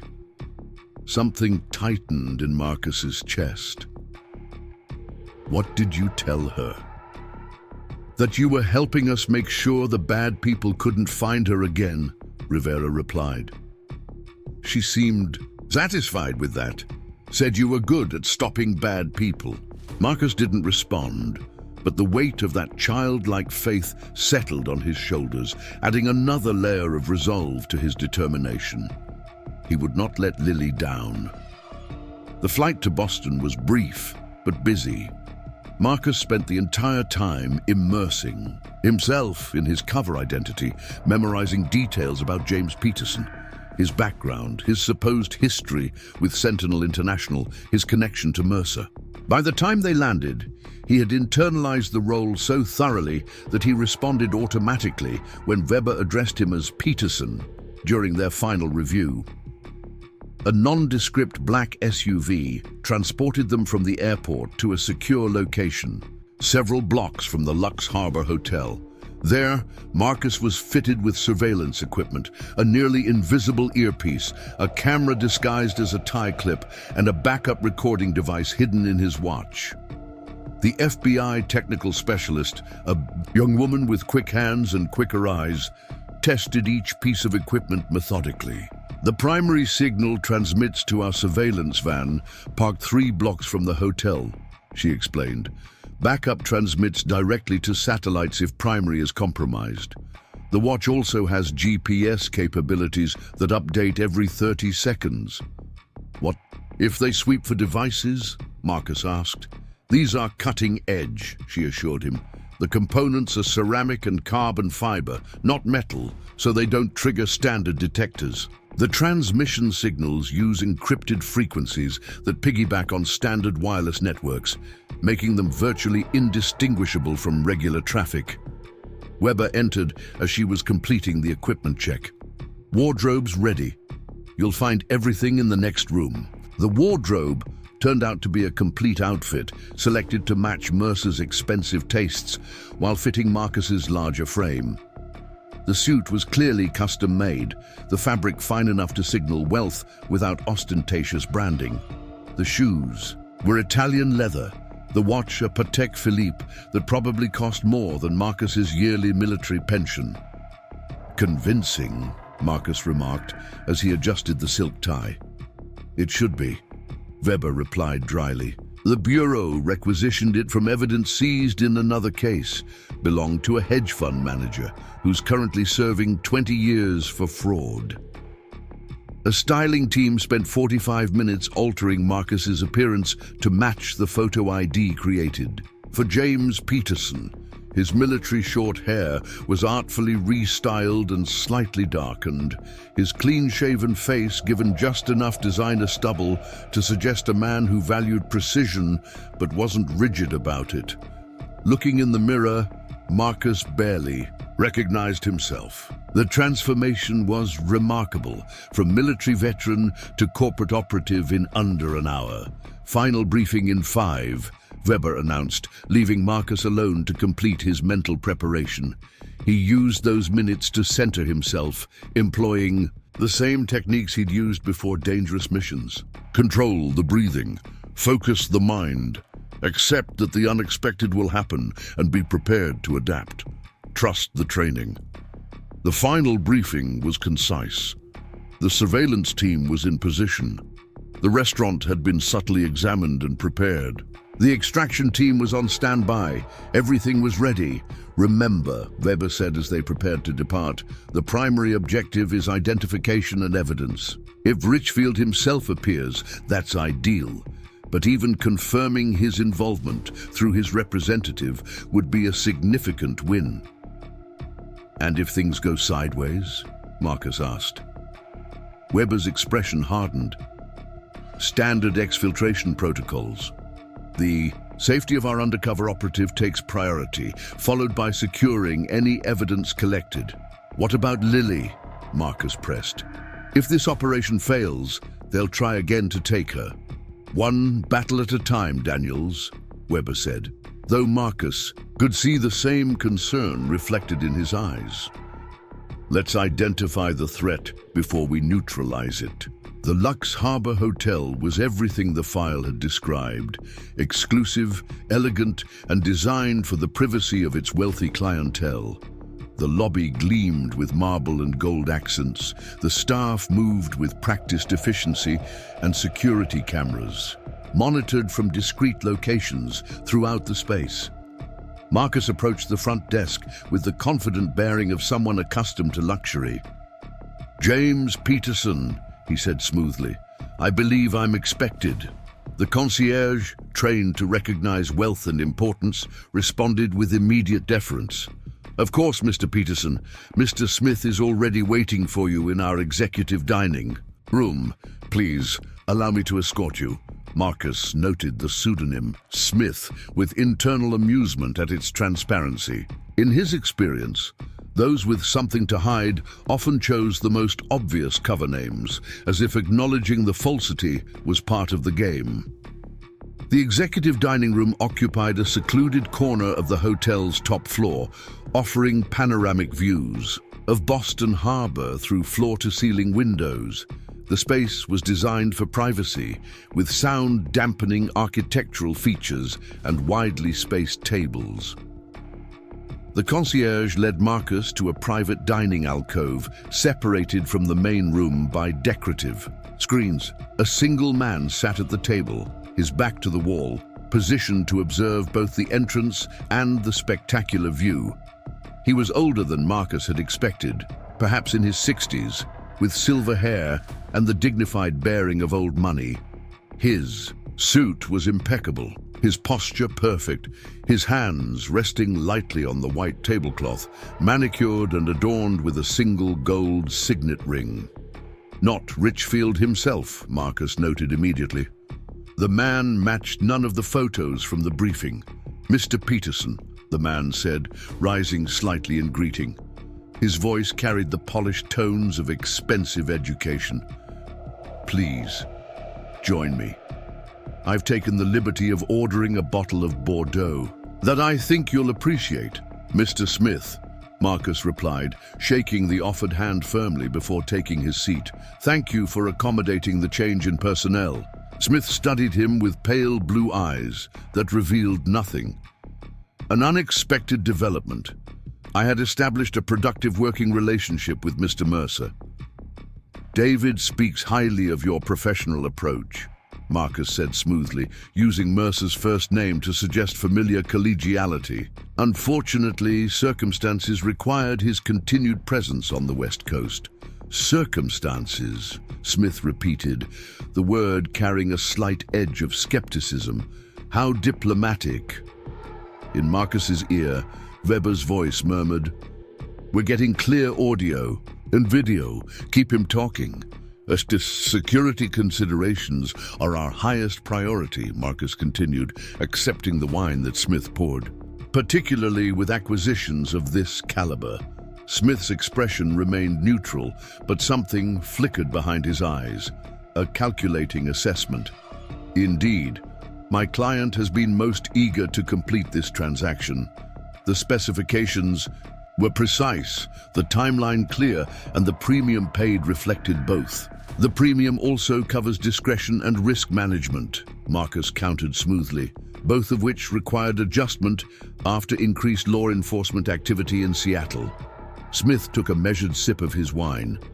"Are we speaking of the incident on the flight?" Marcus maintained his composure, though inwardly he noted how well-informed Smith was.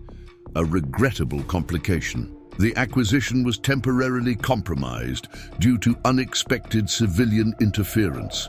"Temporarily," Smith repeated, emphasizing the word slightly. "Yet here we are, days later, without delivery. My client is not accustomed to disappointment." "The merchandise is secure," Marcus assured him, using the dehumanizing terminology he'd noted in Mercer's communications. "We've established an alternate transport route and delivery timeline." In his ear, Weber whispered, "Good! Get him to confirm details about the client." Smith studied Marcus over the rim of his wineglass. "Your organization's reputation for reliability is the only reason this conversation is taking place. My client has invested considerable resources preparing for this acquisition. Special accommodations, educational provisions, even a private ballet instructor." "Ballet instructor?" Marcus asked, seizing the detail that connected directly to Lily's background.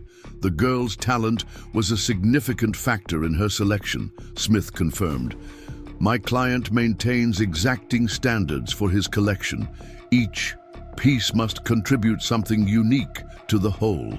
Marcus felt bile rise in his throat at hearing a child described as a piece in a collection, but maintained his professional demeanor. "I understand this would be a significant addition to an already impressive collection." Smith nodded, seeming pleased by the acknowledgement. "The seventh, in fact, a milestone that my client plans to celebrate with an exclusive viewing for select individuals who share his discerning tastes." 7 children. Weber breathed in. Marcus's ear. "Get him to elaborate." 7 is substantial, Marcus remarked. "Most collectors I've encountered maintain smaller portfolios due to the logistical challenges." A thin smile curved Smith's lips. "Most collectors lack my clients' resources and vision. Each acquisition resides in its own carefully designed environment, with staff dedicated to developing their specific attributes. It's quite an extraordinary operation." "I imagine the security concerns alone would be significant," Marcus probed. Smith waved a dismissive hand. "The location is entirely private.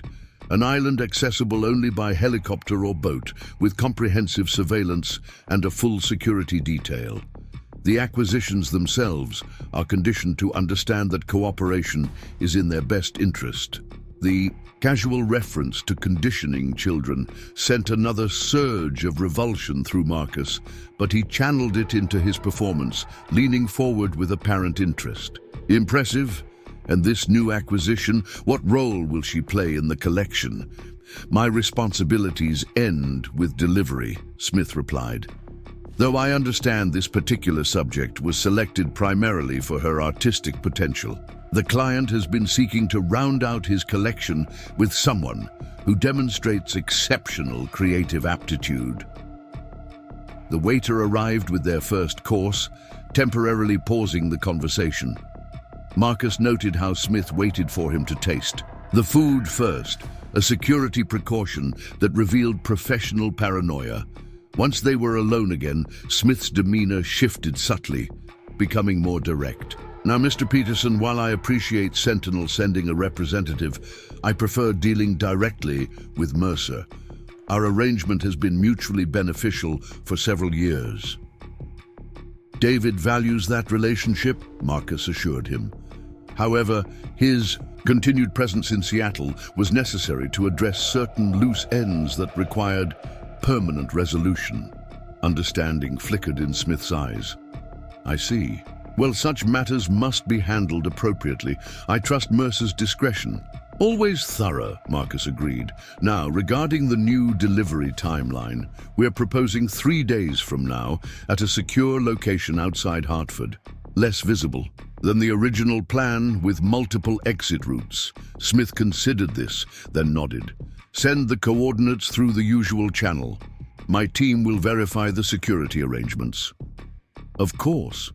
And regarding the final payment, will be transferred upon verification that the merchandise meets all specified requirements," Smith said coldly. "My client insists on personal inspection before completing the transaction."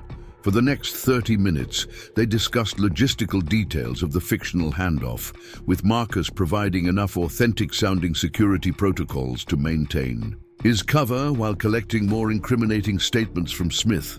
The man spoke with clinical detachment about the acquisition's transport requirements, behavioral control methods, and documentation needs. Each statement was another piece of evidence, all being recorded and transmitted to the FBI team monitoring from their positions throughout the hotel. As their meal concluded, Smith dabbed his mouth with his napkin and fixed Marcus with a penetrating stare. "One matter remains unclear, Mr. Peterson. How exactly did Mercer lose control of the acquisition during transit? He's not typically so careless." Marcus had prepared for this question, knowing it would inevitably arise. An unexpected variable. A fellow passenger, former military, according to our background check, noticed something off about the merchandise's demeanor and intervened.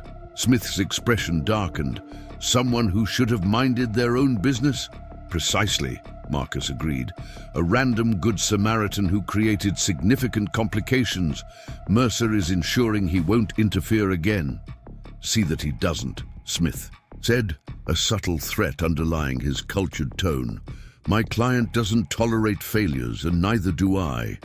He signaled for the check, their business apparently concluded. As the waiter processed his payment, Smith's phone vibrated on the table. He glanced at it, his expression changing almost imperceptibly before he returned his attention to Marcus. "Is there a problem?" Marcus asked. noting the shift. Smith's smile didn't reach his eyes. Just a routine security update. My team maintains comprehensive monitoring systems. Standard procedure.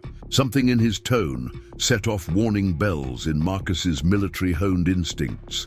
In his ear, Weber's voice had taken on a new urgency. Something's wrong. Our surveillance team at the hotel entrance reports new security personnel appearing in the lobby.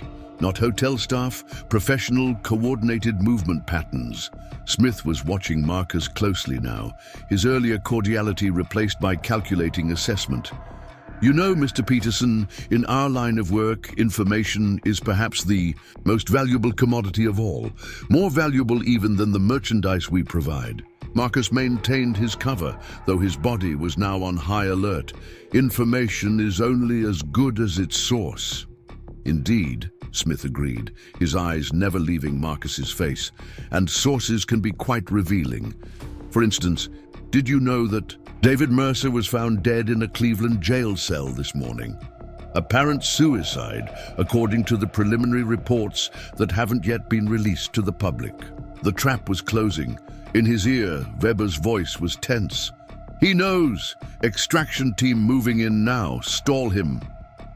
Marcus didn't allow his expression to change, though internally he was already mapping escape routes and assessing tactical options. Information can be misleading. It certainly can, Smith agreed pleasantly, which is why I maintain multiple sources, including several within federal law enforcement. Sources that informed me of an interesting operation being mounted tonight, something involving an undercover agent posing as a Sentinel representative. Smith's phone vibrated again. He glanced at it, then smiled coldly at Marcus. It seems your colleagues are experiencing some difficulties. Hotel security systems are remarkably vulnerable with the right access codes. Through his earpiece, Marcus could hear sudden chaos. Alerts about security systems being compromised, elevators disabled, communication channels disrupted. Extraction delayed, Weber's voice reported, tension evident.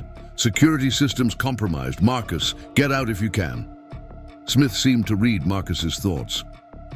Your options are limited, I'm afraid. My team has already secured all standard exits. The FBI surveillance van outside has experienced an unfortunate electrical malfunction, and your backup inside the hotel is currently dealing with a fire alarm on the lower floors. He stood unhurriedly, adjusting his cuffs with practiced precision. I must say, you played your role convincingly. Military background, I presume. The posture, the situational awareness, hallmarks of combat experience. Army Rangers, Marcus confirmed, seeing no reason to lie now that his cover was blown. Smith nodded appreciatively. Impressive credentials. You know, professionals with your skill set are always in demand. The collection pays considerably better than the federal government, with far fewer bureaucratic constraints. You're offering me a job? Marcus asked incredulously. Merely recognizing talent, Smith replied. Why risk your life for an organization that will disavow you the moment this operation fails? With us, your abilities would be properly valued. By helping you kidnap children? Smith shrugged elegantly.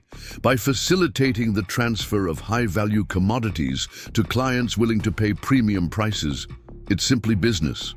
Children aren't commodities, Marcus stated flatly.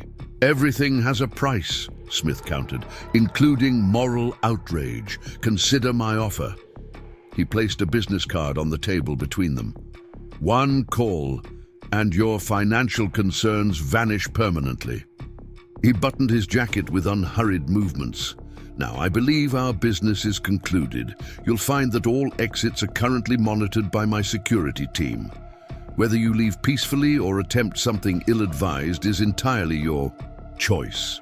Marcus remained seated, his mind racing through options.